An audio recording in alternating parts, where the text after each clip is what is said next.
కృష్ణాస్ కిచెన్‌లో మొదలుపెడితే హైదరాబాద్ హోస్ట్ దగ్గర ఆగిపోయింది మా ప్రయాణం అయితే. సో, ఇంక ఇక్కడికి వెళ్ళినా గూడా మళ్ళా వెయిట్ జేయమని జెప్పిర్రు. ఇంక అర్థమైపోయింది ఇంక వీకెండ్స్‌లో అసలు రెస్టారెంట్స్‌కి రావద్దని జెప్పేసి.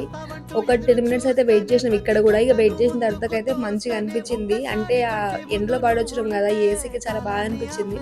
ఇంక దాని తర్వాతకి మేమైతే మంచిగా మాకు ప్లేస్ దొరికింది. ఎళ్ళినాం ఒక 4 మెంబర్స్‌కి. సో, మేము ఆర్డర్ ఇచ్చింది ఏందనంటే chicken kebab and chicken biryani అయితే ఆర్డర్ ఇచ్చినాం మేము.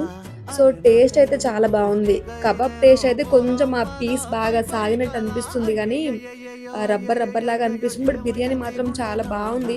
అండ్ ఇక్కడ ఇంకోటేందంటే ఆనియన్స్ గూడా వాళ్ళు పొద్దున్నే కట్ చేసి ఫ్రిడ్జ్‌లో పెట్టిన ఆనియన్స్ అవి తింటుంటే మొత్తం ఇంకా ఫ్రిడ్జ్‌లో తీస్తారు కదా! చల్లగా అనిపిస్తుంది అట్లా.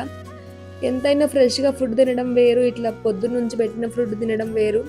సో, ఇగ మాకైతే ఉండాల్సిందే థమ్స్ అప్. ఇగ మా మరిది గారైతే దొరికిందే ఛాన్స్ అని బొక్కలాడి నమిలేసిండు వాడు. ఇంక మేమైతే ఇగ మొత్తం అయిపోయింది.